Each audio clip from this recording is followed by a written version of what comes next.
नमस्कार साथियों, गौरव ज्ञान धारा में आपका स्वागत है। और आज के इस नए सेशन में भी आपका स्वागत है। आज एक नया टॉपिक अपन पढ़ने जा रहे हैं और बहुत ही इंपॉर्टेंट टॉपिक है ये। इस टॉपिक की महत्ता ये है कि तकरीबन मानकर चलिए कि हर एग्जाम में यदि सिलेबस के अंदर ये टॉपिक शामिल है तो इसमें से प्रश्न पूछे जाते हैं।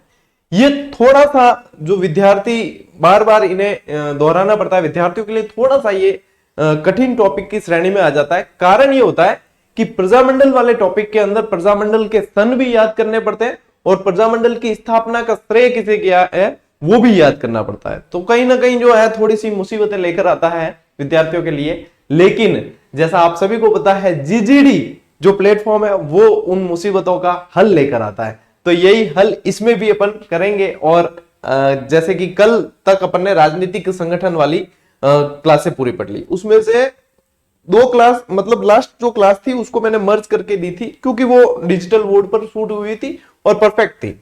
दूसरा कारण ये भी था कि मैं किसी कारणवश बाहर था, और वो किस कारणवश बाहर था और वो क्या चीज है, मैं स्पेशली कोई चीज होगी, कारण होगा तभी मैं बाहर था, कहां था और किस लिए, वो बहुत जल्द आप लोगों को जो है बता दिया जाएगा। उसके लिए थोड़ा सा इंतजार करें, कुछ स्पेशल है, समथिंग स्पेशल फॉर यू। अब अपन आगे बढ़ते हैं। एक बार ही पढ़ो, बार बार नहीं, ठीक है, यहां पे लिखा हुआ है। अब एक बार पढ़ो यानी कि आज की क्लास में आप लोगों को ये चीज याद हो जानी चाहिए, ये मैं प्रयास करूंगा। बार बार पढ़ने की आवश्यकता नहीं पड़ेगी, लेकिन बार बार रिविजन तो करना पड़ेगा। उनकी आसानी यानी कि पूरी क्लास देखोगे तो आसान हो जाएगी। जिन्होंने पहले भी पढ़ रखी है प्रजामंडल की मुझसे क्लास, उनके लिए बहुत अच्छा रिवीजन हो जाएगा। और जो फ्रेशर्स है उनके लिए ये बिल्कुल संजीवनी है, क्योंकि आज याद करने वाले हो आप, ठीक है। अब देखो, बकैती तो बहुत होगी और आ जाते हैं अपन क्लास के ऊपर। सबसे पहले आपका ध्यान ले जाना चाहूंगा इस नक्शे के ऊपर। ये नक्शा यदि आप यहां पे सन देखोगे तो 1931 का है, ठीक है। ये नक्शा कब का है, पेन थोड़ी सी बड़ी कर लेता हूं। ये है 1931 का मैप है, यानी कि उस समय क्या स्थिति रही होगी। अब 1931 जो है प्रजामंडल के समय वाला दौर है।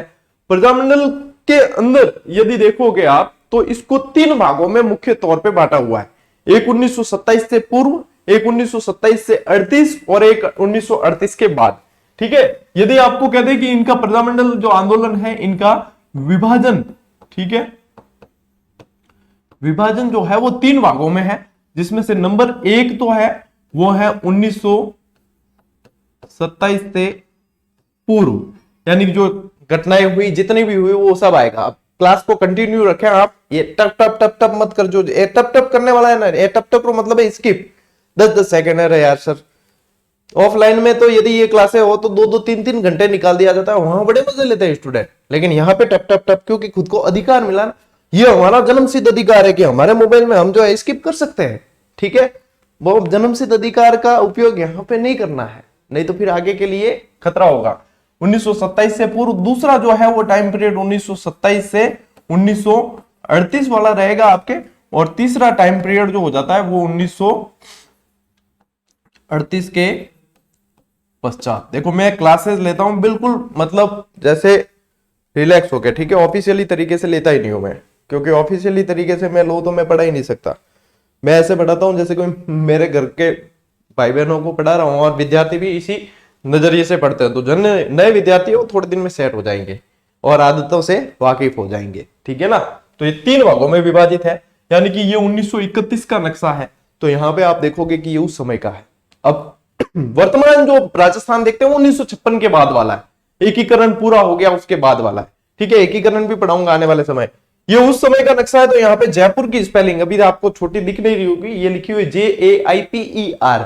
अब जयपुर का नाम कितनी बार बदला है और क्या था, ये मैं पहले अभी की RBSE वाली क्लास में करवा चुका हूं, ठीक है। स्कूल लेक्चरर के बैच वाले में नहीं करवाया, RBSE वाले में मैंने करवा दिया था, बाकायदा पूरे चरण उसमें बताए थे। अब यहाँ पे ये देखोगे तो मारवाड़ नाम है। वैसे उस अभी क्या जो जोधपुर कहते हैं ना वो मारवाड़ है, लेकिन उस समय मारवाड़ में यदि आप देखोगे तो पाली, जोधपुर वगैरह ये सारी चीजें जो है शामिल इसमें रहती थी। पाली मारवाड़ कहा जाता है अभी भी, जैसे कहते हैं ना पाली मारवाड़। तो ये मारवाड़ वाला आ गया, ये जोधपुर इसके अंदर, ठीक है। ये जोधपुर, ये शाहपुरा।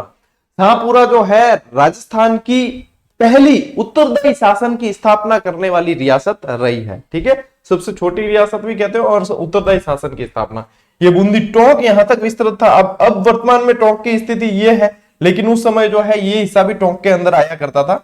तो इस नक्शे को देखो तो थोड़ा सा ध्यान से देखना और समझना इस चीज को। ठीक है, ये सिरोही है, जो सिरोही पहले इस पे मतलब ये सिरोही प्रजामंडल को भी देखेंगे तो सिरोही प्रजामंडल की स्थापना मुंबई में हुई थी। उस समय कहा जाता था बंबई। ठीक है ना, तो ये बॉम्बे, ये देखो ये बॉम्बे सालसेट द्वीप पर बसा हुआ है बॉम्बे। यदि भारत की आपने ज्योग्राफी अच्छी तरीके से पढ़ी है तो, नहीं पढ़ी तो अब जिसके काम में आएगी, ये तो अपने स्कूल लेक्चरर वाला बैच है लेकिन ये टॉपिक सभी में काम आता है, लेकिन जिसके भी काम में आएगी उसमें मैं पढ़ाऊंगा अच्छे से। ठीक है, तो ये है, ये सारी चीजें आप देख लेना। डूंगरपुर, बांसवाड़ा, मेवाड़, उस समय मारवाड़ और मेवाड़ कहलाते थे। ठीक है, बूंदी कोटा।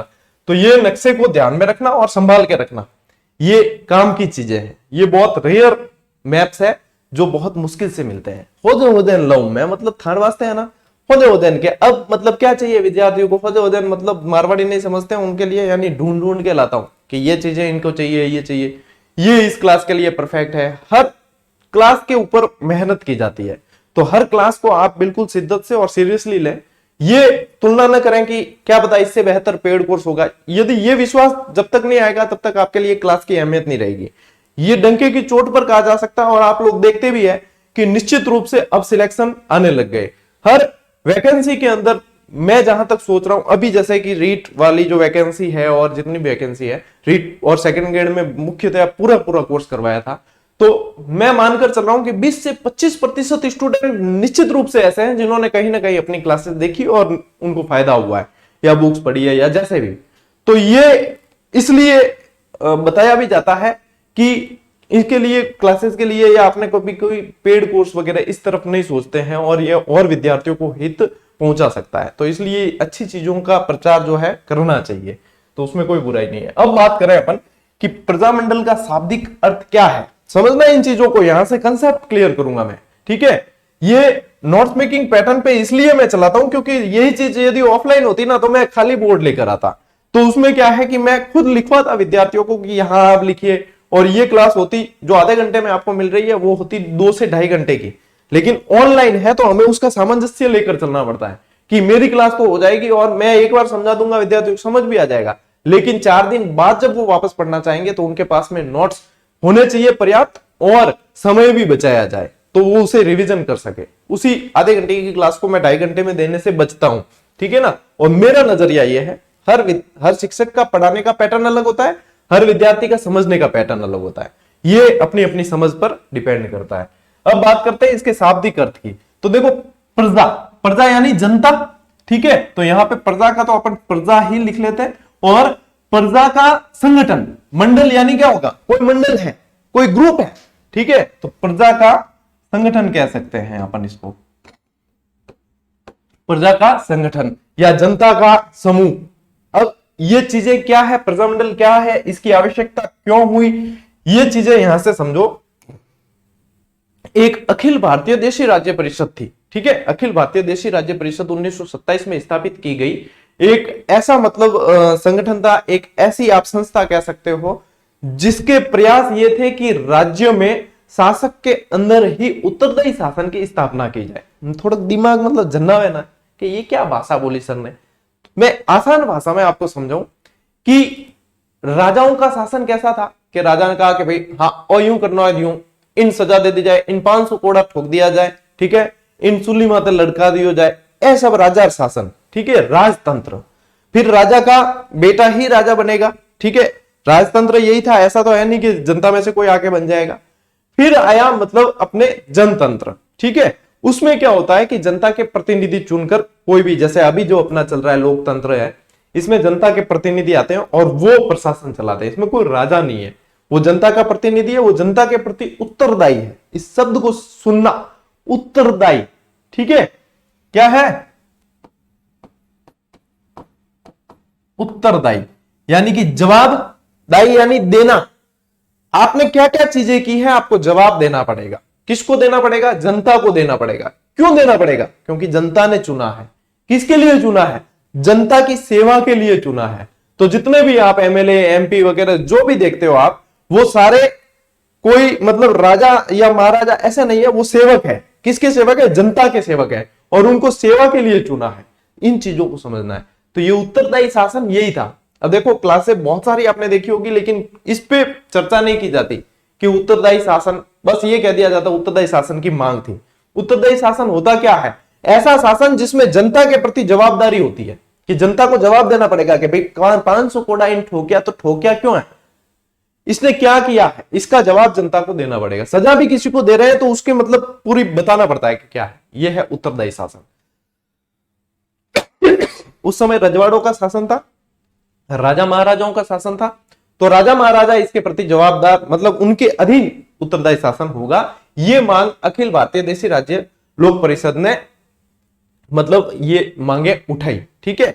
अब इनकी जो प्रांतीय शाखाएं थी, जो मैंने बोला अखिल भारतीय देशी राज्य लोक परिषद, इसकी जो प्रांतीय शाखाएं थी, यानी अलग अलग प्रांतों में शाखाएं होगी, जिसको कहते हैं अपन क्या बोलते हैं इंग्लिश में, ब्रांच। फ्रेंचाइजी तो नहीं कह सकते, ब्रांचेज। बैंक होती है, बैंक की अलग अलग ब्रांच होती है। उसी तरीके से मुख्यालय तो एक जगह होता है, लेकिन ब्रांचें अलग अलग होती है। तो वो ब्रांच मतलब की शाखाएं हो गई उसकी। ठीक है। ब्रांच यानी शाखा ही होता है। तो वो शाखाएं अलग अलग होगी, वो कहलाते हैं प्रजामंडल। ठीक है ना, वो प्रजामंडल है। और प्रजामंडल आंदोलन क्या है? उस प्रजामंडल के अधीन कुछ ऐसे कार्यक्रम किए जाते हैं, कुछ ऐसी घटनाओं को अंजाम दिया जाता है जो उत्तरदायी शासन लाने में सहायक हो, वो कहलाते हैं प्रजामंडल आंदोलन। तो यहां तक तो थी ये पृष्ठभूमि। ठीक है। मैं इसीलिए कहता हूं क्लास को कंटिन्यू देखो, कॉन्सेप्ट आपके सारे क्लियर होंगे। नोट्स मेकिंग पैटर्न पे आपके पास में बेहतरीन नोट्स होंगे। जब वन लाइनर आ जाएगी तो आपके पास में वन लाइनर बेहतर तरीके से बहुत अच्छे और फास्ट रिवीजन को लेकर चलेगी, और कंसेप्ट आपके क्लियर यहां से हो ही रहे हैं। और ये एक चीज और कह दूं बीच में, काफी सारे विद्यार्थी कह रहे थे कि सर आपकी वन लाइनर कब आ रही है? अपडेट होने में साथियों समय लगेगा, 1, 1.5, 2 महीने भी लग सकते हैं, तो क्योंकि उसमें टाइम चाहिए। यदि आप ये चाहते हैं कि हाँ नहीं सर हम तो अभी से पढ़ना है हमें, तो कुछ वन लाइनर्स जो है वो शायद कहीं किसी बुक स्टॉल पे उपलब्ध हो, या ऑनलाइन भी आपको मिल जाए। यदि ऐसा है तो कुछ एक जो जैसे बच्ची कुछ होती है पीछे, तो मैं ऑनलाइन का लिंक जो है टेलीग्राम पे डलवा दूंगा, तो जिसको आवश्यकता महसूस होती है वो अभी ऑर्डर करके पढ़ सकता है। बाकी अपडेट होके 1.5-2 महीने में आएगी, ये बात पक्की है। ठीक है ना। अब आते हैं कि इसका उद्देश्य क्या है। ठीक है। प्रजामंडलों का उद्देश्य क्या है, क्यों इनकी स्थापना की? तो एक उद्देश्य तो बहुत अच्छी तरीके से मैंने आपको बता दिया है, स्वशासन की मांग है। अब स्वशासन की मांग यानी कि उस समय तो अंग्रेज शासन किया करते थे, अपन तो थे गुलाम। ठीक है। तो स्वशासन हमारा शासन है, देश किसका? हमारा है। आप एक व्यापारिक कंपनी थे जो व्यापार करने आए थे, और आप यहाँ पे शासन करने लग गए, आप यहां से फूटो चलो। ये स्वशासन है, ये हमारा देश है, हमारा शासन होगा। स्वशासन की मांग करना है, उत्तरदायी सरकारों की स्थापना करना है। समझ गए इस चीज को? उत्तरदायी सरकार क्या होती है? जो जनता के प्रति जवाबदेही होगी। ठीक है। स्वतंत्रता आंदोलन में महिलाओं की भागीदारी इनसे बढ़ गई है, या इनसे बढ़ाना। ठीक है। क्योंकि कोई भी जंग जो है यदि महिलाएं सहयोग नहीं करें तो नहीं जीती जा सकती। ठीक। अब देखो पुरुष तो कहते हो मैं आंदोलन करने जाऊं, लार ध्यान पड़ियो कि घर में महिला आंदोलन करियोड़ो है। ठीक है। घर लड़ाई और दूजी चल रही, तो वो आदमी बटा आंदोलन जो देश खातिर करना वो कर हो सके, वो पहला तो कहे यार मैं तो खुद रे घर में आंदोलन चल रही हूँ, मैं कैसे सहयोग करूँ थान। ठीक है। बहुत दिन बिन दिमाग जो है बड़ी उलझी उड़ रहे, तो यहां से सपोर्ट मिलना बहुत जरूरी था। तभी तो कहते हैं कि किसी भी सफल व्यक्ति के पीछे एक महिला का हाथ जरूर होता है। तो वो यूं है कि लार मतलब सपोर्ट करे ना, जने वो आगे बढ़ सके। तो महिलाओं की भागीदारी को बढ़ाना, महिलाओं की भागीदारी बढ़ेगी, और फिर इसमें सक्रिय इनका योगदान रहा है, जो आगे अपन और भी क्लासेस जैसे अभी प्रजामंडल की आएगी उसमें बताता रहूंगा आपको। तो यहाँ पे ये जो है इसको बढ़ाना। ठीक है। शासकों पर सहायक संधि तोड़ने हेतु दबाव डाला गया। अब सहायक संधियां कर रखी थी शासकों ने। सहायक संधि में क्या था? अंग्रेजों के अधीन हो गए थे एक तरीके से, उनकी सेना है, उनकी सेना का खर्चा अपन उठा रहे हैं। एड़ा काला कौन के यार, सेना उनकी है, खर्चा अपन उठा रहे हैं, और उनके गुलाम हो रखे। अपने सेना थे, अपनी सेना थी, अपने सैनिक थे, वे मौज करने आदि होगा कि अपार्थ की लड़ाई करनी कौन। तो वो तो अपनी स्किल्स और भूल गए, उनके युद्ध कौशल ही भूल गए हैं। भाई बंदूक चलानी जिसको आती थी वो थप्पड़ का शिकार होने लग गया, थप्पड़ मार के बिठा सकते थे उसको। मतलब जब आप अपने हुनर का उपयोग ही नहीं करोगे, अभ्यास ही नहीं करोगे, तो वो तो गौण होना है। तो यहाँ पे तो पंगु बना दिए थे सहायक संधियों से तो शासकों को। तो सहायक संधि तोड़ने हेतु दबाव डाला गया। रियासतों के भारतीय संघ में मिलने की पृष्ठभूमि ये प्रजामंडल ही तय करते हैं। बाद में अपन देखते हैं भारत के अंदर 565 रियासतें थी और एकीकरण किया और भारत बना, जो अलग अलग टुकड़ों में हो सकता था वो एक भारत देश बन के सामने आया। तो इसमें कहीं ना कहीं ये प्रजामंडल मूवमेंट जो है वो बहुत सहायक सिद्ध हुआ है। क्रांतिकारियों को सही दिशा देना, क्रांतिकारी घटनाएं जो थी छुटपुट कहीं से भी हो जाती थी, कोई पता नहीं चलता। जैसे मारवाड़ है, अब मारवाड़ में कहीं से भी कोई घटना हो रही, कोई पाली से हो रही, कोई सोजत से हो रही है, तो पता नहीं चलता कि कहां पे कौन सी होगी और कब कौन सी होने वाली है। इसमें क्या क्रांतिकारी घटनाओं को एक सही रणनीति के साथ में अंजाम दिया जाए ताकि उसका कोई निष्कर्ष निकल के आए। ठीक है, ऊंधा पादरा हाथ मारियोड़ा के निष्कर्ष निकले ही कौन, लेकिन एक व्यवस्थित तरीके से चीज की जाती है, तभी तो आपको कहते हैं एग्जाम के लिए एक सटीक रणनीति अपनाओ। अब थे आज पढ़ ली की टॉपिक जच्ची जगो किताब पढ़ ली, दूसरे दिन जच्ची जगो पढ़ ली, और तीसरे दिन के थे पढ़ी कौन, चौथे दिन थे के आज तो की कौन, मैं खाली कोई वीडियो ही देख लूं, मतलब कोई रणनीति है ही नहीं, कुछ नहीं है, ऐसे ही हाथ पैर मार रहा है बस ऐसे, तो उसका नतीजा रिजल्ट के रूप में निकल के नहीं आएगा। उसके लिए व्यवस्थित एक स्ट्रेटेजी फॉलो करनी पड़ेगी कि हाँ मेरी जो है जो बुक लिस्ट है वो ये रहेगी, और ठीक है कभी कोई जरूरत के हिसाब से आवश्यकता पड़ती है, ठीक है वो उस समय देखा जाएगा, मैं जिन शिक्षकों से पढ़ूंगा वो ये है, और ठीक है कोई टॉपिक समझ में नहीं आता तो मैं किसी शिक्षक से वो टॉपिक समझ लूंगा। मेरे पढ़ने की रणनीति ये रहेगी जो निश्चित रूप से एक अनुशासनात्मक तरीके से कार्य करता है, वो निश्चित रूप से नतीजे में बदलता है, सकारात्मक नतीजे में, नहीं तो क्या होता है वापस प्रयास करना पड़ता है बार बार। तो यही चीजें यहां क्रांतिकारी घटनाओं के संबंधित हो गई। और जनता के अधिकारों का संरक्षण, अब देखो है तो एक नॉर्मल सी स्लाइड दिख रही है आपको कि 4-5 पॉइंट लिखे हुए, लेकिन इसमें मैंने जो चीजें बताई वो समझने की ही है, इसमें कोई रट्टा मारना नहीं है और कोई आपको लोड लेना नहीं है। ठीक है, तो यहां तक क्लियर हो गई आप लोगों की ये चीज। अब बढ़ते हैं अपन अगली स्लाइड की तरफ। अब इसमें देखो, इसमें क्या है, ये की पॉइंट्स है कि यहां पे आपको प्रजामंडल के सन और संस्थापक याद रखने से पहले कुछ की पॉइंट्स ध्यान में रखने हैं कि प्रजामंडलों का गठन क्यों हुआ। प्रजामंडलों का गठन हुआ है उससे पहले 1927 में अखिल भारतीय देशी राज्य लोक परिषद का गठन किया गया है। क्यों किया गया, इसका उद्देश्य क्या था कि रियासतों में उत्तरदायी शासन की स्थापना करना। यह चीज मैंने आपको पहली स्लाइड में ही बता दी। अब देखो इसकी जो मतलब इसका गठन किया गया, वो इसका मुख्यालय उस समय बंबई था, ठीक है ना, बंबई। हालांकि और पहला अधिवेशन भी इसका बंबई में ही किया गया। अब हालांकि इसका प्रथम अधिवेशन गुजरात में प्रस्तावित था, लेकिन उस समय जो बाढ़ की हालत और कुछ ऐसी परिस्थितियां हो गई तो वहां पे नहीं किया। अब इसके प्रथम अधिवेशन के अंदर 70 प्रतिनिधियों ने भाग लिया और उन्होंने एक रूपरेखा बनाई कि ऐसे ऐसे हमें कार्य करना चाहिए। ये सारी चीजें सारे राजा मतलब शासक इकट्ठे होके फिर इनकी जो प्रांतीय शाखाएं थी वो कहलाई प्रजामंडल। इस संस्था की ही प्रांतीय शाखाएं प्रजामंडल कहलाई। ठीक है, बाद में आगे जाकर जो है अखिल भारतीय देशी राज्य लोक परिषद, जवाहरलाल नेहरू इनके अध्यक्ष भी रहे और इनकी अध्यक्षता में काफी सारी चीजें हुई है। वो कैसे कैसे आगे हुई, ये की पॉइंट में आपको ये चीज ध्यान में रखनी है। ठीक है, अब जो है उस समय राजनीतिक यदि संस्था देखें सबसे बड़ी, तो राजनीतिक, क्योंकि ये क्या प्रजामंडल क्या थे, राजनीतिक संगठन ही थे, तो उस समय राजनीतिक संस्था देखें सबसे बड़ी तो वो कांग्रेस थी। यानी क्रांतिकारियों की कोई या देश हित की कोई भी बात करनी है वो कांग्रेस के जरिए होगी। अब अपन कांग्रेस और बीजेपी अलग अलग पार्टियों के रूप में देखते हैं, उस समय जनता की प्रतिनिधि संस्था के रूप में देखा जाता था कांग्रेस को। ठीक है ना, अब अपनी विचारधाराओं के अलग रूप से अपन अलग अलग पार्टियों के रूप में इसको देखते हैं। तो उस समय कांग्रेस थी, तो कांग्रेस के मंच से पहली बार प्रजामंडल को समर्थन कब दिया गया ये पूछा जा सकता है। तो सन याद रखें, यदि सन पूछे तो आपको ध्यान रखना है 1938। 1938 में फिर पूछा जाएगा कि कहां से, ठीक है, समर्थन कहां से दिया, तो फिर हरिपुरा अधिवेशन से दिया। हरिपुरा अधिवेशन, सम्मेलन कह सकते हो, अधिवेशन कह सकते हो, ठीक है, हरिपुरा अधिवेशन से दिया। यानी पहली बार इनको कांग्रेस के मंच से समर्थन प्राप्त हुआ कि हाँ इन प्रजामंडलों के जरिए उत्तरदायी शासन की मांग उठानी चाहिए, और ये चीज खुल के समर्थन प्राप्त हुआ।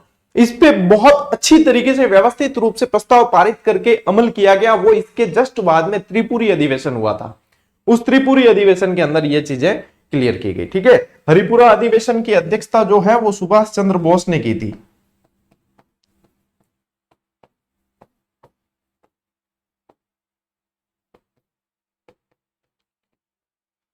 सुभाष चंद्र बोस। तो ये चीज यहां से ध्यान रखेंगे। राजस्थान में स्थापित प्रथम प्रजामंडल, ये की पॉइंट है और ये डायरेक्ट याद करने वाले प्रश्न, और यहां से आए तो गलत किया यदि, तो सीधे आपको उठा कर कहा जाएगा भैया वापस से एग्जाम देना, क्योंकि सरल सवाल गलत होने से सीधे ही बाहर निकलते हैं। ठीक है, भारी सवाल गलत हो गए, 2 के 4 भी हो गए तो बाहर नहीं निकलोगे सीधे, क्योंकि भारी सबके गलत होंगे या कोई छोड़ के आएगा, लेकिन सरल सभी करके आएंगे और सही करके आएंगे। सरल सवाल बाहर होती सीधे बाहर है। ठीक है, बस किन पूछने रो, महाराज ने पूछाने रो काम कौन है कि मेरे सिलेक्शन हुई नहीं हुई, 5 ही तैयारी करनी स्टार्ट कर देने की मेरे सरल सवाल गलत हुआ है। ठीक है, 2-3 सरल सवाल गलत होते ही आप कंपटीशन से बाहर निकल जाते हो। राजस्थान में स्थापित प्रथम प्रजामंडल, तो प्रथम प्रजामंडल की बात कर रहे हैं। देखो, यदि किसी भी क्षेत्र की बात करें और मुख्य बात करें तो फिर राजधानी को याद कर लेना चाहिए। तो प्रथम प्रजामंडल जो था वो जयपुर था, जयपुर। हालांकि ये इसका जो गठन का वर्ष है वो आपको ध्यान रखना 1931। हालांकि बाद में इसका पुनर्गठन किया गया, ये निर्जीव अवस्था में चला गया था, पुनर्जीवित किया गया जमनालाल बजाज के प्रयासों से। ठीक है, वो 1936-37 में फिर वापस इसे पुनर्जीवित किया गया, लेकिन अभी के लिए आपको फर्स्ट ध्यान रखना 1931 जयपुर, और यही है। ठीक है, कपूरचंद पाटनी के अध्यक्षता में किया गया। अब ये 1931 में एक और है, ठीक है, वो है बूंदी वाला, जो कांतिलाल चौथानी ने किया था, वो बताएंगे आपको आगे। राजस्थान से बाहर स्थापित प्रजामंडल, ठीक है, मैं आपको नई स्लाइड पे बता देता हूं इसको। राजस्थान से बाहर स्थापित में पूछेंगे तो ध्यान रखना कि राजस्थान से बाहर स्थापित में 3 थे। ठीक है, संख्या पूछे तो 3 कौन कौन से? Number 1 Bikaner, Bikaner Prajamandal. Number 2 Bharatpur Prajamandal. Number 3 Sirohi Prajamandal. ये तीनों जो थे इनकी स्थापना राजस्थान से बाहर हुई। इनका प्रश्न ऐसे ही बनता है। ठीक है, अब देखो इसकी स्थापना कहां हुई, फिर पूछ ले, राजस्थान से बाहर हुई, बताओ इसकी कहां हुई? तो इसकी हुई कलकत्ता में। कहां हुई? कलकत्ता में। भरतपुर की कहां हुई? रेवाड़ी, हरियाणा। ठीक है, सिरोही की कहां हुई? बंबई, बॉम्बे कह सकते हो। ये आपको ध्यान में रखना है। ठीक है, अब इसकी यदि बात करें कि सर एक ट्रिक बता दो इससे जिससे याद रहे, या मैंने पहले बताई भी थी। ठीक है, तो कुछ नहीं करना है आपको, बी भर सी। अब ये सी जो है ऐसे याद रखना, ठीक है ना, ये सी ऐसे याद रखना, तभी बैठेगी व्यवस्थित। नहीं बी और सी और बीच में भर याद लगा दोगे तो हो जाएगा, आपके काम बैठ जाएगा। अब क्या है? बी, ये बीकानेर, भर भरतपुर, और सिरोही।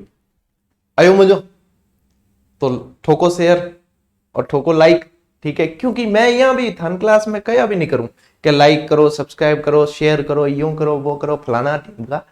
अपने तो क्या है, भले लाइक और सब्सक्राइब मत कर लेना, लेकिन मैं ये कह दूं कि पढ़ लेना, बस पढ़ जरूर लेना। ये पढ़ोगे तो ही सिलेक्शन होगा। दूसरे पढ़ने अपने सिलेक्शन में ए आशाएं छोड़ देनी चाहिए थान। ठीक है, तो ये है, यहां से ये ध्यान रखना। तो दूसरी स्लाइड का आपके मैटर दिमाग में मुझे लगता है भर गया होगा अच्छी तरीके से। ठीक है, बी भर सी भर गया आपके दिमाग में। अब चलते हैं आगे। अब देखो, अब अपन आएंगे ट्रिक पे, क्योंकि ये चीज जो है प्रजामंडल बाद में बड़े कंफ्यूज करते हैं यदि इन्हें ट्रिक से याद नहीं किया जाए। जब हम पढ़ते थे तो हमने भी किया, ठीक है, आप पढ़ रहे हो तो आप भी कर रहे हो, और आपके अनुज पढ़ेंगे वो भी करेंगे। यही इसका तरीका है, और एक बार ऐसे याद कर लिया तो फिर भूलने वाले नहीं हो। यहां पे एक वर्ष है जिसे प्रजामंडलों का वर्ष कहा जाता है, 1938, यानी कि उसमें सबसे ज्यादा प्रजामंडलों की स्थापना हुई। तो प्रजामंडलों का वर्ष कहा जाता है 1938 को। UKABSD, मुख्य प्रजामंडलों की स्थापना यहीं पे हुई। ठीक है, UKABSD, एक ट्रिक ये याद रखनी है, UKABSD। ठीक है, ये जब याद हो जाए फिर ध्यान रखना ये दोनों एक साथ याद करनी। ठीक है, बल 13 बल 13 यानी कि त्रि, फिर वो मैं बता दूंगा आपको। त्रि या तो त्रि याद हो जाए, ऐसे याद करना, बल 13। अब बल सबसे ज्यादा किसके पास होगा? सबसे ज्यादा अपने पास तो है नहीं, ईश्वर के पास होगा। ईश्वर यानी हरि, हरि के पास के बल 13। ठीक है, बल 13 हरि, हरि कृष्ण भगवान, कृष्ण भगवान है तो कृष्ण भगवान और गोपियां और सब, बल 13 हरि गोपी। ठीक है, और कृष्ण भगवान है या भगवान है, भगवान को प्रसन्न कौन करेगा? कोई महाराज करेंगे, ओझा जी करेंगे, कोई ऐसे ही करेंगे, तो उनका नाम था रमेश ओझा। ठीक है, बल 13 हरि गोपी रमेश ओझा के पास प्रसाद चढ़ा। अब अपने राजी करनो है, भगवान ने तो अपा के करा, बाबूजी हो मैं थाने 101 रुपया प्रसाद चढ़ा दूं, मेरे वो काम कर दीजिए। रिश्वत, हर जगह रिश्वत चलती है, और खुलेआम भगवान को तो खुलेआम रिश्वत दी जाती है। ठीक है ना, भगवान के बेटा तू मैंने यूं तो याद को करे, और जब फंसे ना, जब सीधो आवे कि बाबूजी वो 51 रो चढ़ाओ, और जैसा काम वैसा प्रसाद, है ना। बड़ा काम है, कोई बड़ा फंसा है, बाबूजी वो 151 चढ़ा दू, बस मन में लगे 151 कम तो नहीं हुआ, बाबूजी को नाराज तो कौन हो जा, बाबूजी 200 चढ़ा दूं। और छोटो काम है कि निकल जा तो भी ठीक, नहीं निकले तो भी ठीक, बाबूजी 51 चढ़ा दूं, बस के 21 रो कह दे तो भी शायद काम हो जाए। मानव प्रकृति है, ये मानव प्रकृति ऐसी है, लालची लोभी मानव बहुत हो गया है। ठीक है ना, भगवान को भी इस तरीके से ट्रीट करने लग गया है। तो ये है, तो प्रसाद कहां चढ़ाएंगे?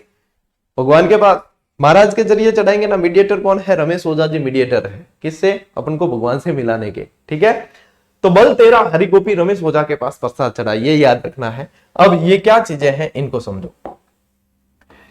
इस यू से याद रखना है उदयपुर प्रजामंडल। ठीक है, उदयपुर प्रजामंडल। इस के से याद रखना है करौली प्रजामंडल, करौली। इससे याद रखना है अलवर, अलवर प्रजामंडल। इससे याद रखना है भरतपुर प्रजामंडल, भरतपुर प्रजामंडल। इससे याद रखना है शाहपुरा, शाहपुरा। और इससे याद रखना है धौलपुर। अब ये डायरेक्ट याद ऐसे नहीं होते, पहले प्रजामंडल आपको ध्यान होने चाहिए कि ये प्रजामंडल थे। ठीक है, और उस तरीके से ये फिर ट्रिक जो है सहारा देती है आपको याद रखने के लिए, चीजें याद रखने के लिए। ये इसी क्रम में याद रखना है, और इस ट्रिक को इसी क्रम में याद रखना है। फिर जहां पे पहला नाम यहां से निकला, फिर पहला नाम यहां से निकला, वो इसका संस्थापक है। इस तरीके से आपको याद रखना है। ठीक है, अब देखो कैसे, यानी बल से आपको लेना है बलवंत सिंह मेहता, बलवंत सिंह मेहता, ये सारे इनके अध्यक्ष हैं, मतलब। ठीक है ना। अब कोई कहते गुरुजी ने माणिक्यलाल वर्मा पढ़ा है। अब जब डिटेल में जाएंगे, अभी मैं आपको ऊपर की चीज याद कर रहा हूं, मोस्ट ऑफ प्रश्न जो है 70 से 80% यहीं से बन जाते हैं। फिर 20% जो है अंदर के प्रश्न बनेंगे, जो अपनी 2-3 क्लासेस आगे आएगी, उसमें अपन कवर कर लेंगे। ठीक है, बलवंत सिंह मेहता, यहां से फिर आगे करौली, त्रि, त्रि से लेना है। ठीक है, त्रिलोक चंद माथुर, त्रिलोक चंद माथुर। फिर यहां से हरि नारायण शर्मा। ठीक है, हरि नारायण शर्मा। अभी हरि वगैरह वो देखा जाएगा अभी बाद में। ठीक है ना, ठीक सही चल रहे हैं। हाँ, हरि गोपी, यहां से गोपीलाल यादव,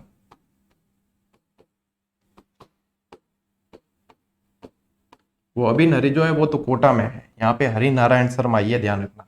ठीक है ना, रमेश ओझा, यहां से ये सीधा ही लेना है, रमेश चंद्र ओझा। ठीक है, और फिर ये प्रसाद जो है ना, वो यहां से लेना है ज्वाला प्रसाद जिज्ञासु। ये हो गई आपकी ये ट्रिक। ठीक है, कोई, अब देखो, अब पहला अपन ने पढ़ा यहां से 1 नंबर में यू से उदयपुर, तो यहां पे भी 1 नंबर में बलवंत सिंह मेहता। ठीक है, 2 नंबर पे अपने आया करौली, तो यहां पे 2 नंबर पे अपने त्रिलोक चंद माथुर। 3 नंबर पे आया आपने अलवर। ठीक है, तो यहां पे ये 3 नंबर पे हरिनारायण शर्मा, हरिनारायण शर्मा, कुंज बिहारी शर्मा, ये थे यहाँ पे। ठीक है ना, तो यहाँ पे 3 नंबर। 4 नंबर पे आया आपने ये रहा 4 भरतपुर। ठीक है, और यहाँ पे 4 नंबर पे आया आपने ये, कहा लिख दिया मैंने, यहाँ 4 नंबर गोपीलाल यादव। फिर भरतपुर हो गया। 5 नंबर पे आया है अपने शाहपुरा, 5 पर शाहपुरा, तो ये रमेश चंद्र ओझा। देखो गोपीलाल यादव के, ये गोपीलाल यादव हो गया, गोपीलाल यादव के बाद में 5 नंबर पे रमेश चंद्र ओझा। 6 नंबर पे आया आपने धौलपुर, तो यहाँ पे ये 6 नंबर पे ज्वाला प्रसाद जिज्ञासु। अब आपको कुछ भी नहीं करना है, स्क्रीनशॉट लेना चाहते हो तो ले लो, और ये जो है नंबर वाइज आपके, ये भी हो गया ट्रिक मैंने डिस्क्राइब कर दी, और नंबर वाइज आप लोगों के पास में आ गया। एक नंबर से एक नंबर का मिलान कर लेना और व्यवस्थित रूप से लिख लेना, ठीक है ना, ये चीजें हैं। तो ये प्रजामंडलों का वर्ष है। अब इस धौलपुर को लेके काफी सारे विद्यार्थी कंफ्यूज होते हैं कि सर हमने इसका स्थापना वर्ष जो है 1936 पढ़ा है, क्या ये सही है या वो सही है। ये 100% कमेंट आते हैं मेरे पास, पहले भी काफी आए। तो ऐसा है, विद्यार्थियों की इतिहासकारों में बहुत सारे मतभेद रहे और लेखकों में भी रह गए वो मतभेद। कई सारी पुस्तकें इसे 1936 बताती है, कई सारी पुस्तकें इसे 1938 बताती है। ऑप्शन के अनुसार आपको सही करना है, ठीक है। 1936 भी पढ़ने को मिलेगा किताबों में आपको, और 1938 भी पढ़ने में मिलेगा।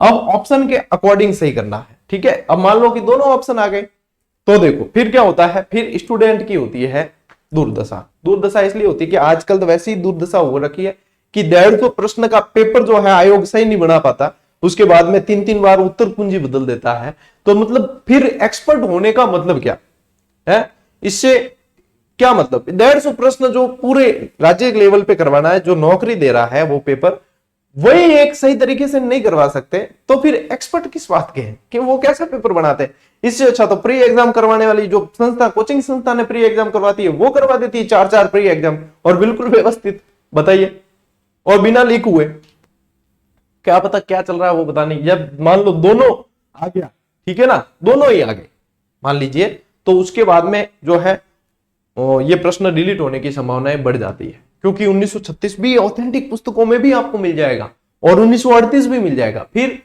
इस चीज की कोई परिभाषा नहीं है कि ऑथेंटिक विभाग किसे मानता है।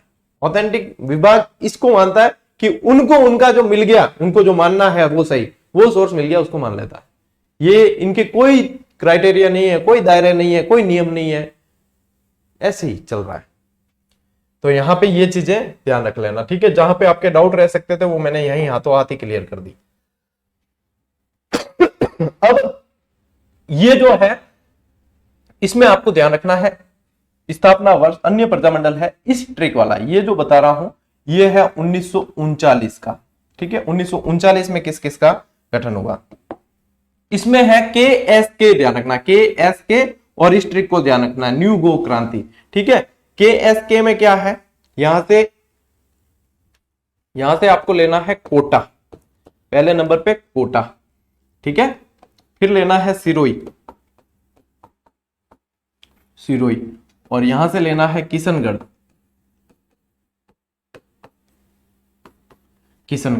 ठीक। ऐसे का ऐसे यहां से ये न्यू, यानी कि न्यू नाम भी पढ़ने में मिलता है और नैनू नाम भी पढ़ने में मिलता है, ठीक है। तो नैनू राम शर्मा, ठीक है। और यहां से ये गो से आ जाएगा आपके गोकुल भाई भट्ट,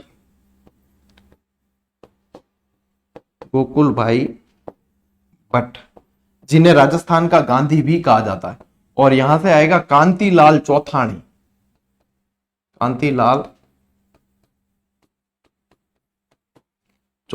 किशनगढ़ में भी कांतिलाल चौथानी पढ़ने में आता है, और आपके बूंदी में भी कांतिलाल चौथानी पढ़ने में आता है, ठीक है। तो यहां से भी इनके भी नंबर लगा देना, नंबर 1 कोटा, नंबर 2 सिरोई, और नंबर 3 किशनगढ़।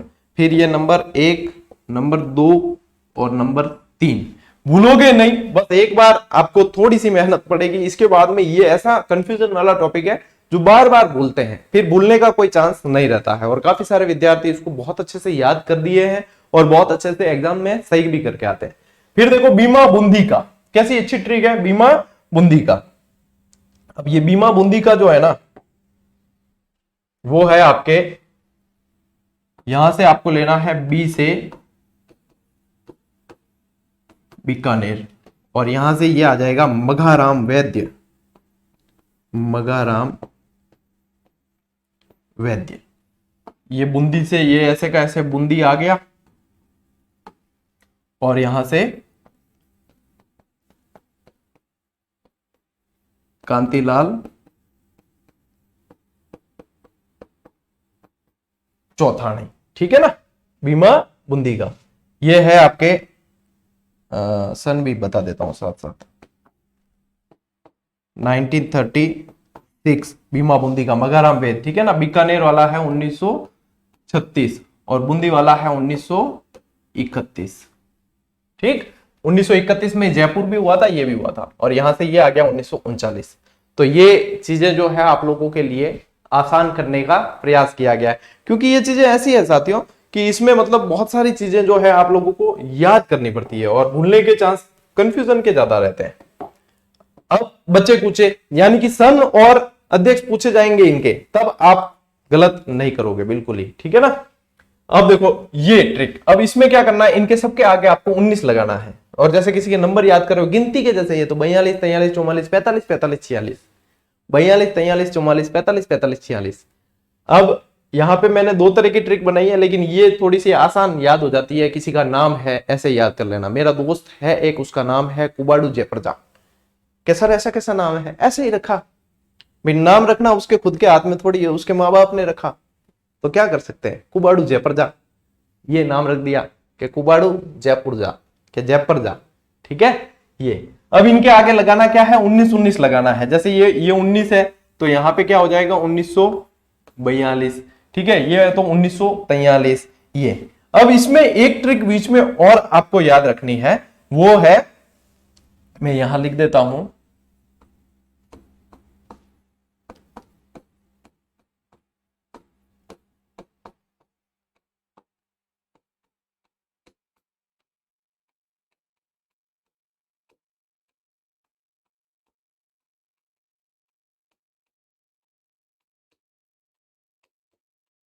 ये ट्रिक साथ साथ आपको याद रखनी है, ठीक है। ये तो है 42 43, ये तो सन है, तो सन तो याद रखने ही पड़ेंगे, और यहां पे ये आपको याद रखना है, लेकिन क्रम का ध्यान रहे। जब क्रम चूक गए तो फिर आप नहीं कर पाओगे सही से, ठीक है।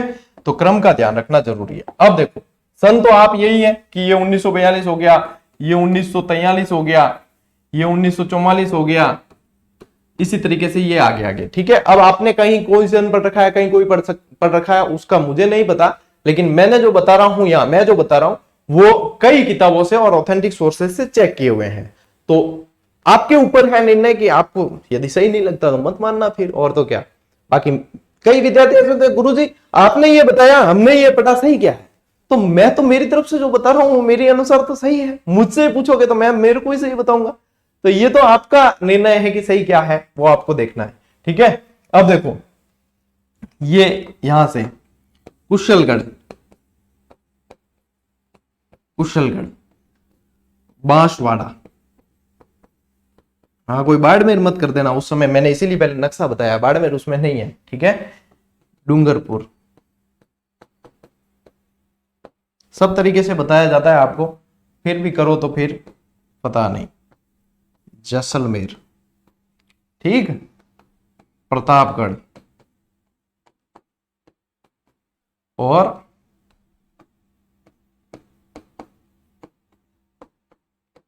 झालावाड़। अब चूंकि ये बोर्ड भर चुका है तो ये स्लाइड आपको सारी मिलेगी टेलीग्राम पे, चिंता मत करो, ज्वाइन कर लेना, आपको मिल जाएगी। मैं इसी का फिर एक और स्लाइड जैसे कन्वर्ट करके, ये अब ये सेव हो चुकी है, ये आ जाएगा आपके पास में। अब दूसरी स्लाइड पे अपन सिर्फ जो है अच्छा वापस से ट्रिक लिखनी पड़ेगी, है ना। चलिए आप लोगों के लिए वापस करते हैं मेहनत यहाँ पे। भले भोपे के पास, ये याद हो जाएगी, यानी 2 बार मैं लिख रहा हूं, 2 बार तो आप मेरे साथ साथ पढ़ ही रहे हो, तो याद हो जाएगी। भले भोपे के पास भोग लगा के मीठी चुन्नी मंगा। अच्छा कितनी क्लास पसंद आ जाए के गुरुजी, वास्तव में पढ़ाओ तो ढंगो, ठीक, मन याद हो जाए करे तो थे मतलब तारीफ कर सको, ठीक है। मैं तारीफ करने कोई पया नहीं मांगू थे, मतलब कमेंट में यूं थोड़ा खड़का सको कि तुझा कोई पढ़े ना जने लागे गया, हाँ वास्तव में यार इन्हों मतलब देखनी पड़ी क्लास। और शेयर भी कर सको, शेयर करने को भी अपार की चार्ज नहीं है, फ्री ऑफ कॉस्ट है, ये भी शेयर करना भी आप लोगों के लिए फ्री है, अपन चार्ज नहीं लेंगे शेयर करने का, कर सको होते। चलिए भैया करते हैं। अब ये मैंने कुबाड़ू जयप्रजा का तो आपको बता दिया था, ठीक है, अब यहां से चलते हैं। अब ये क्या है, ट्रिक कैसे याद करनी है, चलो ट्रिक को भी याद करने का आइडिया बता दूं। भले भोपे के पास भोग लगा के देखो, भोपे भी कई तरह के होते हैं, अपन को कैसा चाहिए, भला चाहिए, अगर बदमाश मिल गया तो उल्टा लेना देना पड़ जाए। तो भले भोपे के पास भोग लगा के, मीठी नाम की कोई लड़की है, उसको कहा कि भले भोपे के पास भोग लगा के मीठी चुन्नी मंगा तेरे ब्याह हो जाए। यान याद कर लीजो कि भले भोपे पाड़े लगाई जाए, भले भोपे के पास भोग लगा, बाबूजी अरदास कर, भले भोपे के पास भोग लगा के मीठी चुन्नी मंगा। ठीक, यान याद कीजिए। फिर देखो यहां से, फिर बंवरलाल निगम, ठीक है, भोपे से लेना है भोपा स्वामी। क्या भोपा स्वामी था? आश्रम वाली वेब सीरीज में ना भोपा स्वामी जप नाम क्या था, एक डायलॉग उसका बहुत खतरनाक, बाबा जी जाने मन की बात, बाबा जी खराब करिया, भूपेंद्र त्रिवेदी, ठीक है, अरे वो नहीं है, ठीक है, भोपा स्वामी नहीं है, भूपेंद्र त्रिवेदी है। यूं नहीं कोई लिख दे गुरुजी, हम तो आप बोलते हो वही लिखते हैं, भोपा स्वामी लिख दिया, उल्टो लबड़ो हो जाए। भले भोपे के पास भोग लगा के, यहां से इस भोग से लेना भोगीलाल पंड्या, ठीक है, मीठालाल व्यास, चुन्नीलाल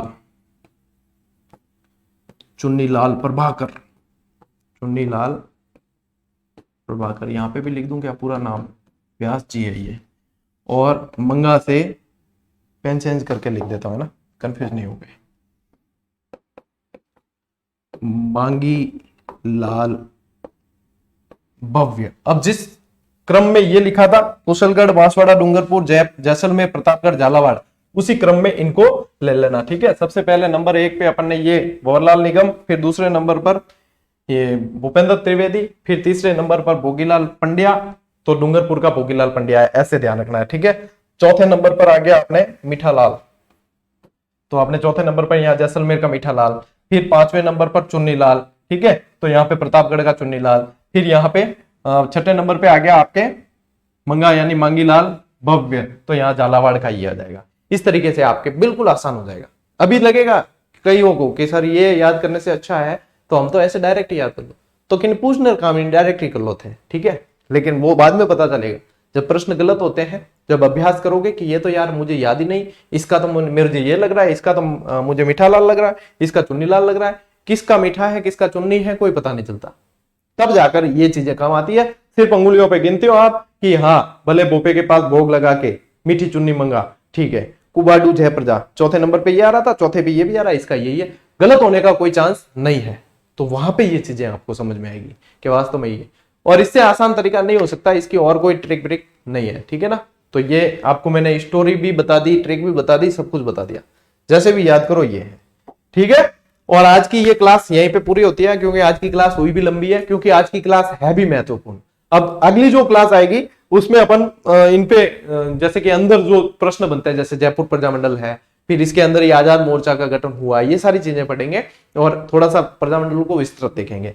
साथ साथ में अभ्यास करते चलना, टॉपिक वाइज टेस्ट सीरीज उपलब्ध करवा रखी है, और अभ्यास की महत्ता अभी जितने ऐसा ही सिलेक्ट हुए हैं उनसे पूछो, जितने अभी 2 गुना में चयनित हुए हैं शिक्षक उनसे पूछो। बहुत ज्यादा इंपॉर्टेंट जो पार्ट हो जाता है वो ये है, कई विद्यार्थी बाद में इसके लिए जागरूक होते हैं। ये टॉपिक प्रजामंडल वाला भी टेस्ट सीरीज के अंदर जुड़ा हुआ है, जुड़ चुका है उसके अंदर, जिसने फर्स्ट ग्रेड की ज्वाइन कर रखी है, सेकंड ग्रेड की कर रखी है, उसके भी जुड़ रखा है, ठीक है। तो अभ्यास साथ साथ चलाते रहना, करते रहना, तो उसमें आपके बिल्कुल ही पूर्णता के साथ आप आगे बढ़ते रहोगे। बाकी मिलते हैं अगली क्लास में, अगले वीडियो में, तब तक के लिए राम राम, जय हिंद।